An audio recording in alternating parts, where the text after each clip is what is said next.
ৰিজু কুমাৰ শইকীয়া কালিৰ দিনটোত আমি টিয়কৰ পৰা কেইবাটাও ভিডিঅ' লাভ কৰিছিলোঁ যি নেকি ছ'চিয়েল মিডিয়াটো ভাইৰেল হৈ পৰা দেখিবলৈ পোৱা গৈছিল ভাস্কৰ জ্যোতি বৰুৱা নামৰ লোকজনৰ যিখন ব্ৰইলাৰ ফাৰ্ম আছিল ব্ৰইলাৰ ফাৰ্মত কেনেকুৱা পানী সোমোৱাৰ পাছতে কেনেকুৱা ধৰণৰ ভাবনীয় পৰিস্থিতিৰ সৃষ্টি হৈছিল তাৰ পাছতে বাহন উটি যোৱাও সেই দৃশ্য আমি দেখিবলৈ পাইছিলোঁ পূৰ্বতে নোহোৱা নোপোজা ঘটনা টিয়কত সংঘটিত হৈছে গতিকে আজিৰ দিনটোত কেনেকুৱা ধৰণৰ বান পৰিস্থিতি হাম কাটিছেনে নাই বা সেই বানাক্ৰান্তসকলৰ কাষত গৈ প্ৰশাসনৰ লোক উপস্থিত হৈছেনে নাই আমি শেহতীয়া তথ্য জানিম হয়চক বান পৰিস্থিতি কিছু উন্নত হৈছে যদিও ৰাষ্ট্ৰীয় ঘাইপথৰ কেইবাটাও অংশৰ পৰা পানী ওলাই গৈছে তৎসত্ত্বেও কিন্তু টিয়ক নগৰৰ মাজমজিয়াৰ যি মিঠাখাটৰ অঞ্চল সেই মিঠাখাটৰ অঞ্চলত কিন্তু ৰাষ্ট্ৰীয় ঘাইপথ আজিও বুৰ গৈ আছে এটা অংশ আপুনি শিৱসাগৰৰ পৰা যদি যোৰহাটলৈ আহে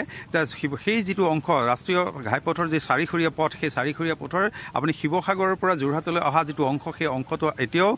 যান বাহন চলাচলত বাধা আৰোপ কৰি থোৱা আছে যিহেতু তাত এই পৰ্যন্ত একাঠো পানী সেয়া টিয়ক নগৰৰ মাজমজিয়াৰ মিঠাখাটৰ অঞ্চলৰ সমীপৰ আৰু তাৰ যদি আপুনি যোৰহাটৰ পৰা শিৱসাগৰ মোৱা যিটো চাৰিখৰীয়া পথছোৱাত যদিও পানী আছে কিন্তু যোৱা কালিতকৈ কিছু কমিল যাৰ বাবে যান বাহনসমূহ নিয়ন্ত্ৰণ কৰি অহা যোৱা কৰিছে এটা পথেৰে আৰু এই মুহূৰ্তত মই উপস্থিত আছোঁ ৰাষ্ট্ৰীয় ঘাইপথৰ ওপৰৰ বাদলি পুখুৰীত কালি আমি এই সন্দৰ্ভত বাতৰি পৰিৱেশন কৰিছিলোঁ যে এই যিটো কাষৰীয়া যিটো অঞ্চল বাদলি পুখুৰী অঞ্চল এই বাদলি পুখুৰী অঞ্চলৰ নিশাৰ ভাগত অহা পানীয়ে পৰহি নিশাৰ ভাগত আহিছিল পানী আৰু কোনো ধৰণৰ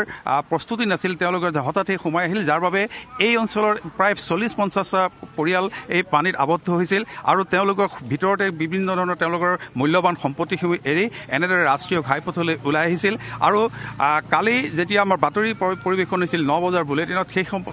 সময়লৈকে কিন্তু জিলা প্ৰশাসনৰ তৰফৰ পৰা কোনো ধৰণৰ ব্যৱস্থা কৰা হোৱা নাছিল ত্ৰিপাল এখন পৰ্যন্ত দিয়া নাছিল খোৱা পানীৰ ব্যৱস্থা কৰা হোৱা নাছিল এই অঞ্চলৰ যুৱকসকলৰ দ্বাৰা যুৱকসকল একত্ৰিত হৈ তেওঁলোকে খাদ্য সামগ্ৰী ইয়াত প্ৰস্তুত কৰিছিল ৰান্ধিছিল আৰু কালিৰ দুপৰীয়া আৰু সন্ধিয়াৰ সাজ দিয়াৰ যি দৃশ্য সেই দৃশ্য আমি প্ৰতিদিন টাইমত দৰ্শকসকলক দেখুৱাইছিলোঁ আৰু তাৰ কিছু সময়ৰ পাছতে দেখা গৈছিল যে 50খন ত্ৰিপাল আৰু পানীৰ বটল সহ কিছুমান সামগ্ৰী আৰু ৰন্ধাৰ ভাত লৈ আহি তেওঁলোক আহিছিল ইয়ালৈ আৰু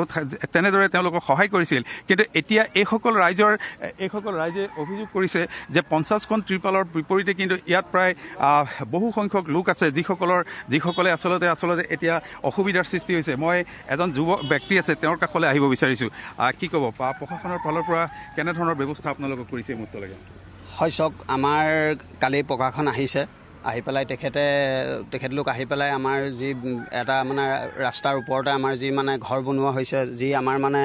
ধুনীয়া ঘৰ আছিলে আমি ঘৰ এৰি পেলাই ঘৰৰ মাজৰ পৰা আহি পেলাই আমি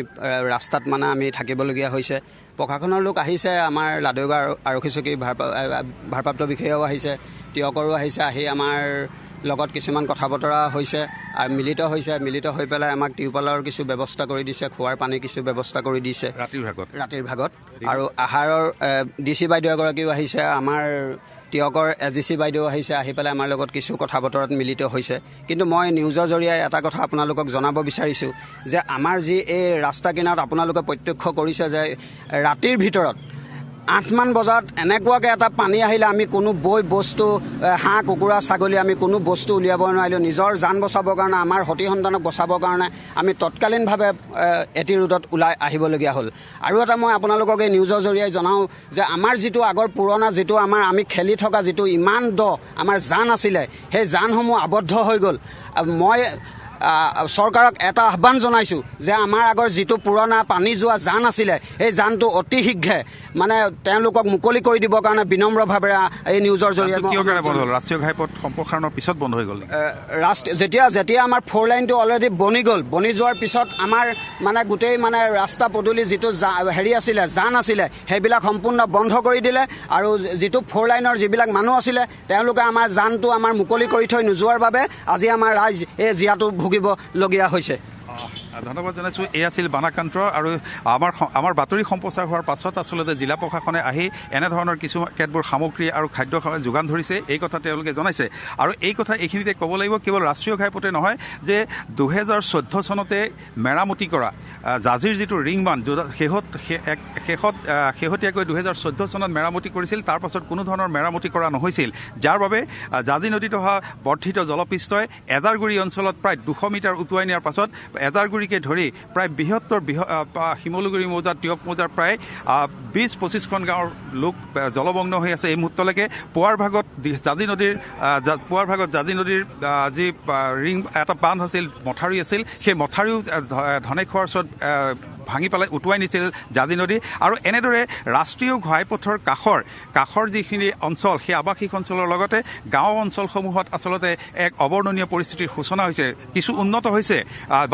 বান পৰিস্থিতি কিছু উন্নত হৈছে, কিন্তু এতিয়াও বহু ঘৰ জলমগ্ন। বিশেষকৈ ৰাষ্ট্ৰীয় ঘাইপথৰ কাষৰ যিখিনি ঘৰ, যিবোৰ আৱাসিক অঞ্চল, সেই আৱাসিক অঞ্চলৰ পৰা পানী আজিও ওলাই যোৱা নাই, যাৰ কাৰণে এইসকল লোকে এতিয়াও ইয়াত এনেদৰে